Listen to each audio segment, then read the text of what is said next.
Okay, Judith. Paragraph 6. And the last to be overcome will be death. That's in quote. From the Bible. Of course. Without the idea of death, there is no world. All dreams will end with this one. This is salvation's final goal, the end of all illusions. And in death are all illusions born. What can be born of death and still have life? But what is born of God and still can die? The inconsistencies, the compromises, and the rituals the world fosters in its vain attempts to cling to death and yet to think love real are mindless magic, ineffectual, and meaningless.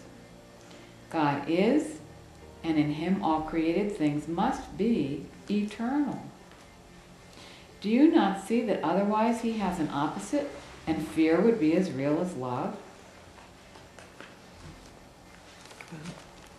So death and love are mutually exclusive, huh? Yes.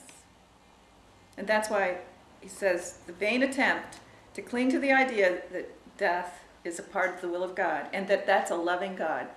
It's never going to be reconciled. All the little ways we try to make it work, it's just getting us afraid of God. It's keeping us at a distance. So we really, even when we think we should commune with God or we should move in that direction, there's a part of us that's going, but I'm just a little bit afraid of what's going to be said, so I'll go a little bit this way just because I'm afraid if I don't I might get slapped in the face or something, but I'm not going all the way. And the Course, because of its new definition of God's will for us, which is not death, but life and love, now you want to embrace the idea of God, and you really want to hear what He has to say. And now, because you really want to hear, you can hear, because you're not afraid. So that's why it's a process in the mind training of going out of our fear of God into a love of God, that therefore now we can be protected with the truth. I never quite understood that statement before. Jesus said, let the dead bury the dead. Mm-hmm. And it kind of makes more sense. It does.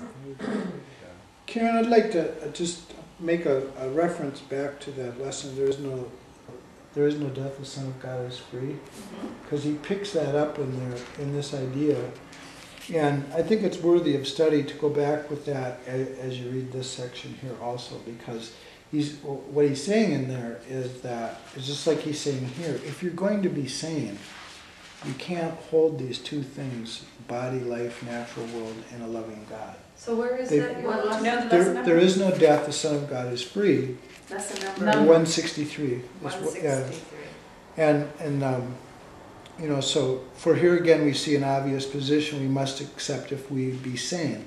What contradicts one thought entirely, death, cannot be true unless its opposite, life, is proven false.